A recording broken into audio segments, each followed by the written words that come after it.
السلام علیکم ناظرین، welcome to my YouTube channel سنت رسول اینڈ سائنس۔ آئیے آج ہم اس ویڈیو میں بات کرتے ہیں وضو کا پانی اور سائنس کے نظریے۔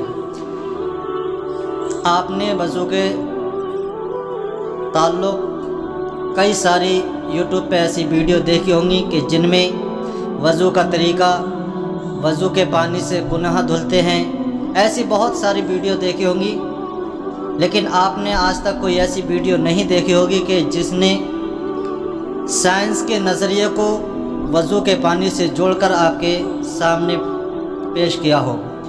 تو ہم چاہتے ہیں کہ آج اس ویڈیو میں وضو کا پانی اور سائنس کا نظریہ آپ تک پہنچائیں، آپ کو یہ معلوم ہو سکے کہ وضو کے پانی سے دنیاوی فائدے کون کون سے فائدے ہیں۔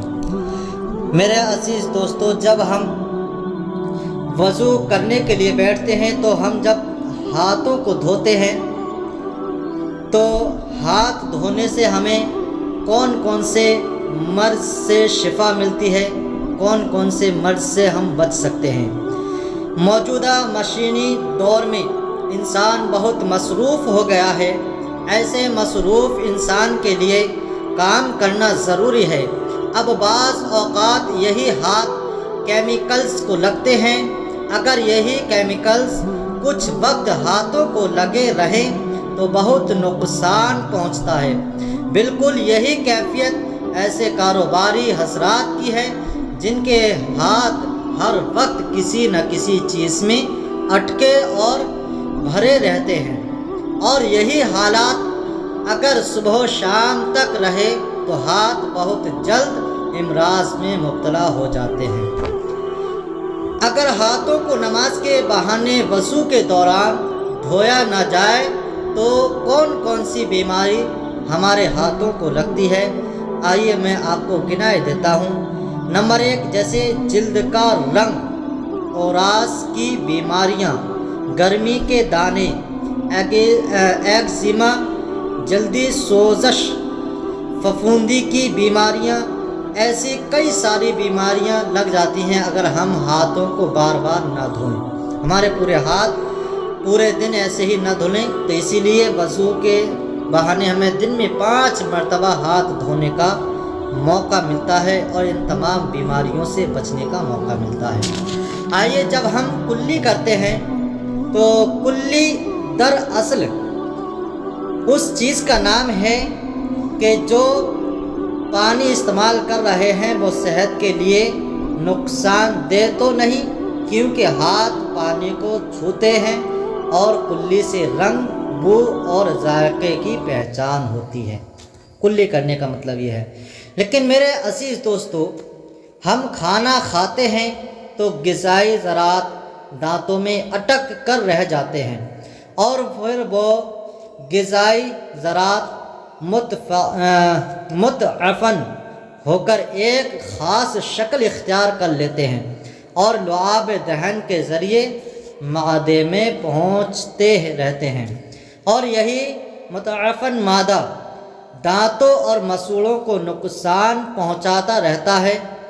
کلی کرنا، اس کے ذریعے ہم اپنے دانتوں کو صاف کرتے ہیں، لیکن میرے عزیز دوستو، ہم دن میں اگر کلی نہیں کریں تو ہمارے منہ میں کون کون سی بیماریاں داخل ہو جائیں۔ کلی کرنے سے ہم کون کون سی بیماریوں سے بچ سکتے ہیں، آئیے میں آپ کو گنائے دیتا ہوں۔ نمبر 1، ایڈز یعنی منہ کا پکنا، منہ کے کناروں کا پھٹنا،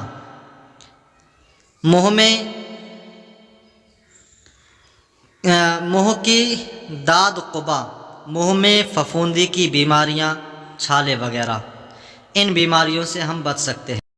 ناک میں پانی ڈالنا، ناک سانس لینے کا واحد راستہ ہے، اور جس ہوا میں سانس لیتے ہیں اس کے اندر بے شمار امراض پھلتے پھولتے رہتے ہیں، اور ناک کے راستے انسانی جسم میں بآسانی گزر جاتے ہیں، داخل ہو جاتے ہیں۔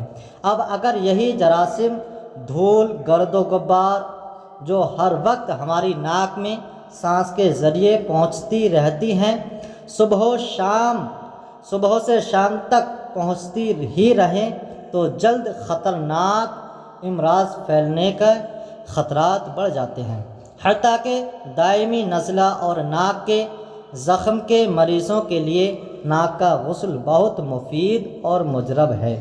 اب ہم وضو کی برکت سے ناک دن میں 5 بار صاف کرتے ہیں، اس لیے ممکن ہی نہیں کہ کسی قسم کا کوئی جراثیم ناک میں پرورش پا سکے۔ ناک کے خاص فرائض میں صفائی کے کام کو بڑا دخل ہے۔ پھیپھڑوں کے لیے ہوا کو صاف، مرطوب، گرم اور موزوں بناتی ہے۔ ہر آدمی کے اندر روزانہ تقریباً 500 مکعب فٹ ہوا ناک کے ذریعے داخل ہوتی ہے۔ میرے عزیز دوستو، ناک کے ذریعے بہت سی ایسی بیماریاں ہیں جو ہمارے اندر داخل ہو جاتی ہیں۔